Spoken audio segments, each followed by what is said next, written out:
کیونکہ حضرت علی کے زمانے میں جنگ صفین اور جنگ کیمل، کیمل اونٹ کو کہتے ہیں نا، اس کو جنگ کیمل مجھے اس طرح سے یاد آتا ہے، جنگ جمل، اگر اس دوسری طرح سے آپ دیکھیں جنگ جمل جو تھی، یہ 2 جنگیں ہو چکی تھیں جس میں مسلمانوں کے اگینسٹ لڑے، اور اتنی شہادتیں ہوئی تھی، اتنی شہادتیں ہوئی تھی کہ رسول اللہ کے زمانے سے لے کے اب تک جتنی مسلمانوں کی لڑائیاں کفار سے ہوئی تھی نا، اگر ان کو جمع کیا جائے کہ کتنے لوگ شہید ہوئے تھے تو اس سے بھی زیادہ لوگ ان 2 جنگوں میں شہید۔ حضرت حسن نہیں چاہتے تھے دوبارہ سے خانہ جنگی، اس لیے انہوں نے یہ سوچا اور انہوں نے ریزائن کر دیا اور یہ کوفہ سے واپس مدینہ آ گئے۔ اب کوفہ کے لوگوں کو یہ اچھا نہیں لگا، انہوں نے کہا کہ آپ نے کیوں ریزائن دیا، ہم آپ کے ساتھ ہیں۔ لیکن حضرت حسن نے ان کو سمجھایا کہ یہ وجہ ہے، میں نہیں چاہتا کہ دوبارہ سے مسلمانوں میں اس طرح کی پرابلم ہو۔ حضرت حسین رضی اللہ عنہ جو تھے، اچھا اب ان میں نا 1 سال کا فرق تھا، زیادہ بڑے اور چھوٹے نہیں تھے۔ حضرت حسین نے بھی انہوں کو یہ بات کا اچھا نہیں لگا کہ آپ نے کیوں ریزائن دیا، انہوں نے جب ان کو بھی سمجھایا تو ہی انڈرسٹینڈ، اور یہ بات پھر کام ڈاؤن ہو۔ اس کے بعد کیا ہوا کہ جب یہ امیر معاویہ جو تھے، جو امیر معاویہ، ان کی وفات جو ہے یہ 60 ہجری میں ہوئی۔ اچھا جیسے ان کی وفات ہوئی اس سے پہلے امام حسن جو ہے وہ 50 ہجری فوت ہو گئے۔ اب کیا تھا کہ جیسے امیر معاویہ کیا فوت ہونے سے پہلے امام حسن کی وفات کے بعد اس نے یہ اناؤنس کر دیا کہ میرے بعد خلافت جو ہے وہ ان کے بیٹا جو یزید ہے اس کو ملے گی۔ اب یہاں پہ سب سے بڑی غلطی، کیونکہ یزید جو تھا نا یہ رسول اللہ صلی اللہ علیہ وسلم کے وصال کے 15 سال کے بعد پیدا ہوا تھا، 15 سال کے بعد پیدا ہوئے تھے۔ میں نے پھر آپ کو یہ کہا ہے کہ اگر ایک تھوڑا بہت ادھر ادھر ہوتا ہے نا تو آپ نے اس پہ غور نہیں کرنا، آپ صرف واقعے کو دھیان دیں۔ تو 15 سال کا فرق تھا۔ امام حسن اور حسین کو آپ دیکھیں جب رسول اللہ کا وصال ہوا تو آلموسٹ 7 ساڑھے 6 7 سال کا کہ یہ بچے تھے، اور یزید 15 سال اس کے بعد بھی کہ پیدا ہوا، تو اتنا ایج ڈفرنس بھی تھا۔ اب امیر معاویہ نے کیا کیا کہ اپنی زندگی میں یہ اناؤنس کر دیا، لیکن جیسے ہی امیر معاویہ کی 60 ہجری میں وفات ہوتی ہے تو یزید نے جو مدینہ کا گورنر تھا نا، اس کو مدینہ کے گورنر کا نام تھا مروان بن حکم۔ مروان بن حکم کو پیغام بھیجا کہ جا کے اب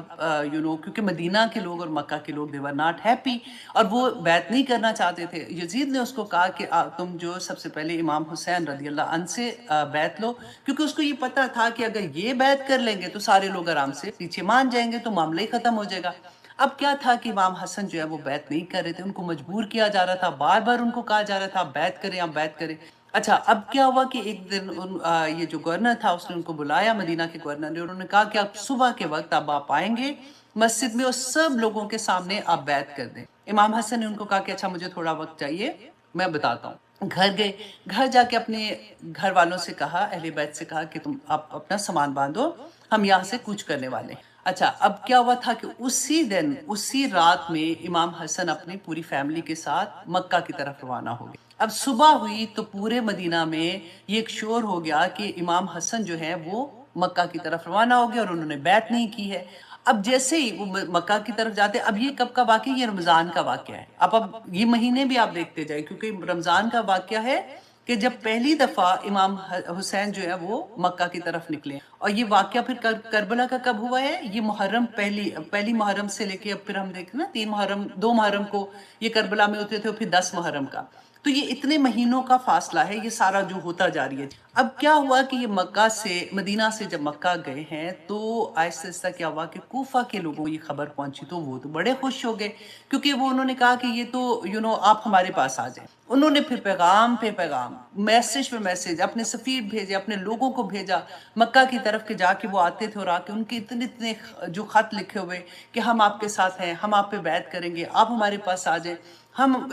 آپ کے ساتھ مل کے یزید کو بھی اگینسٹ ہم لڑ سکتے ہیں۔ اچھا امام حسین شروع میں تو وہ نہیں مانے، لیکن جب ان کا اتنا اصرار ہو گیا کہ انہوں نے یہ کہا کہ اگر آپ نہیں آئیں گے تو ہم جمعے کی نماز بھی نہیں پڑھیں گے، مطلب خطبہ آپ بھی آ کے دیں گے تو ہم نماز پڑھیں گے، ادروائز ہم جمعے کی نماز بھی نہیں پڑھیں گے۔ جب امام حسین کو یہ لگا کہ یہ اتنا کہہ رہے ہیں، حالانکہ امام حسین واز ان مکہ، اور یہ وقت کون سا تھا، اب ذی الحج کا وقت آ گیا ہے،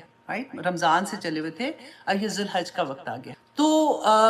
امام حسین نے مسلم بن عقیل جو کہ ان کے کزن تھے ان کو بھیجا کوفہ کہ جا کے یہ دیکھو کہ کیا وہاں پہ سچویشن ہے، یہ لوگ اس طرح سے کہہ رہے ہیں، وہ اتنا مجبور کر رہے ہیں، تو ذرا وہاں پہ جا کے خبر لے کے آؤ کہ کیا ایکچولی۔ اب مسلم بن عقیل جو ہے وہ کچھ لوگوں کے ساتھ کوفہ کی طرف گئے ہیں۔ کوفہ جب وہ پہنچے تو اتنا لوگوں نے ان کا وارم ویلکم کیا، اتنا خوشی سے ان کا استقبال کیا کہ مسلم بن عقیل جو ہے وہ حیران ہو گئے کہ یہ تو لوگ 100% ان کے ساتھ ہیں، اور کہتے ہیں کہ فوراً 24,000 لوگوں نے ان کے ہاتھ پہ بیعت کی، اور یہ ایکچولی 14,000 لوگوں نے بیعت کی، اور یہ 14,000 ہی نہیں تھے، کیونکہ ایک ایک بندہ جو آتا تھا نا وہ اپنے کوئی قبیلے کی طرف سے، کوئی اپنے گروپ کی طرف سے، کوئی اپنی جس طرح سے بھی ایک ایک بندہ اتنے لوگوں کی بیعت کر رہا تھا کہ ہم آپ کے ساتھ ہیں۔ بیسیکلی 30 سے 40,000 لوگوں کی بیعت تھی۔ اب مسلم بن عقیل بڑے خوش ہوئے، انہوں نے فوراً امام حسین کو میسج کیا کہ آپ فوراً ادھر آ جائیں، یہاں پہ تو لوگ آپ کا استقبال کرنے کو تیار ہیں۔